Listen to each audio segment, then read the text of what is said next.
education benefits for veterans. The NewsHour special correspondent for education, John Merrow, has that report.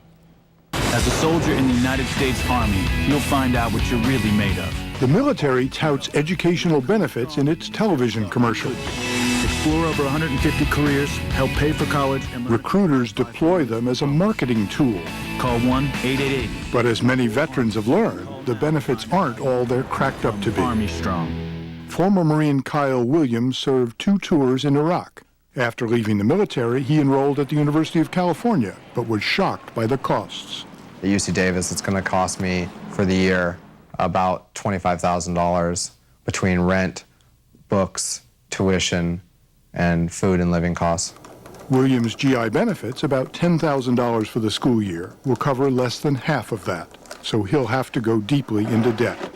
For my first year at UC Davis, I'm looking to apply for a private loan from about $12,000 to $15,000, hopefully to be approved for that, to cover my tuition up front, books, and extra living costs and rent. Williams had hoped his education benefits would go much further.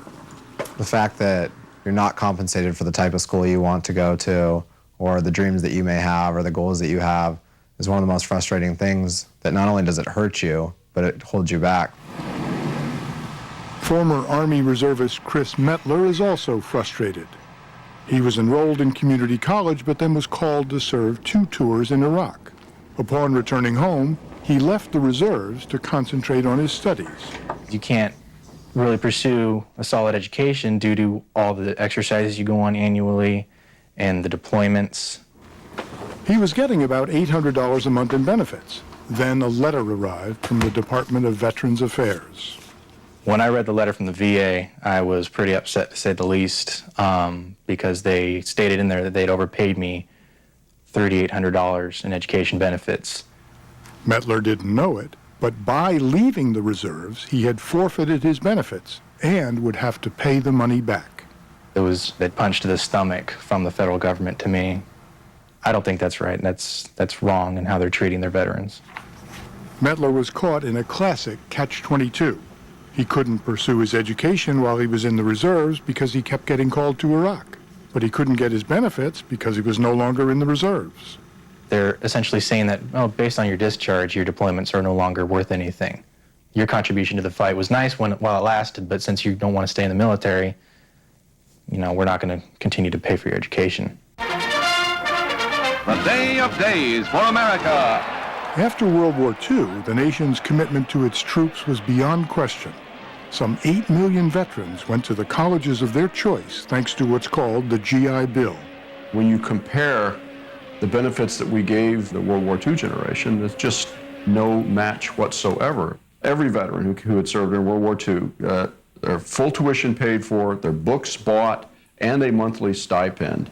Senator Jim Webb, a Virginia Democrat and Vietnam veteran, went to law school with help from a much leaner GI Bill. Congress began chipping away at the benefit levels after World War II, due in part to the creation of other federal and state student aid programs. Senator Webb says veterans are frequently ineligible for those programs because they receive GI Bill money. And when they are eligible, the aid is inadequate. I've been watching this for 30 years.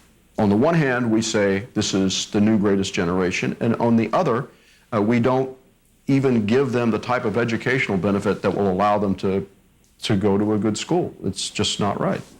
Today, enlistees pay $1,200 to sign up for the GI Bill.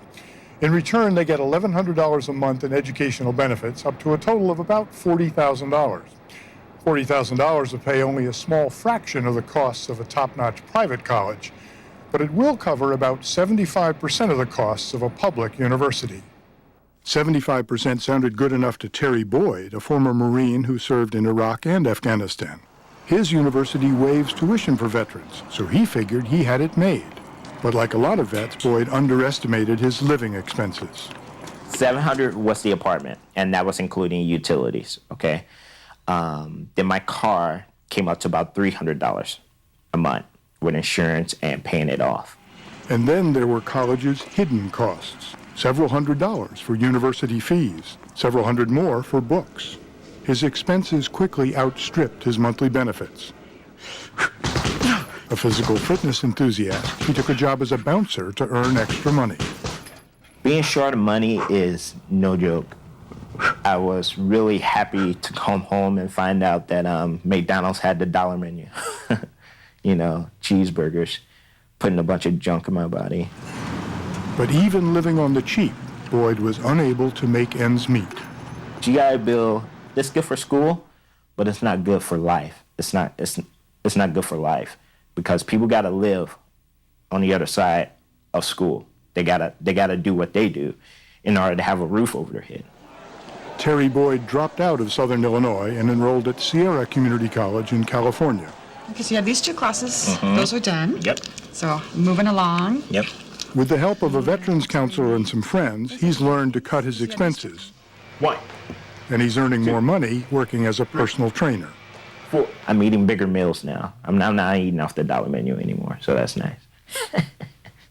So remember, this is a single OSCOXA. To stretch their GI benefits, most college-bound vets, like Terry Boyd, opt for low-cost, 2-year community colleges.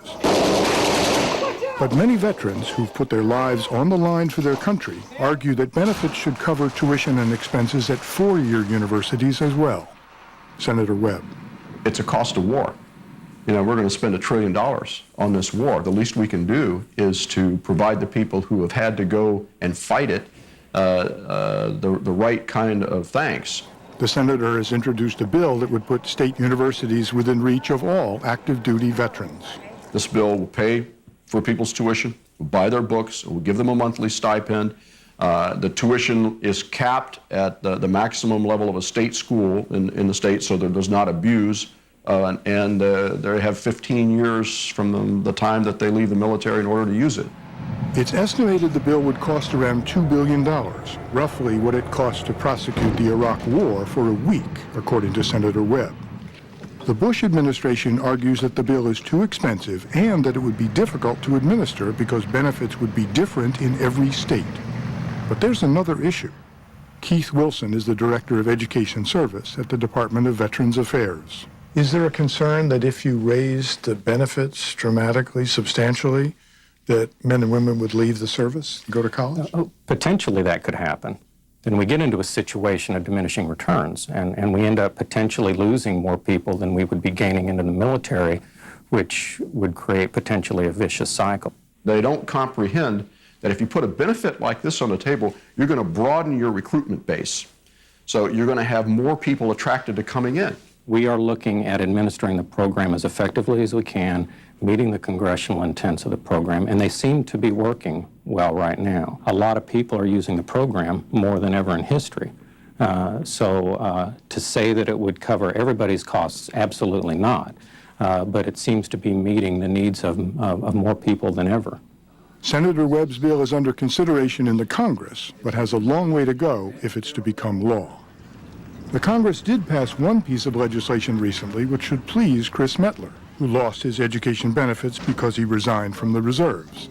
It allows him and other active duty reservists and National Guard to receive their benefits even after they leave the service.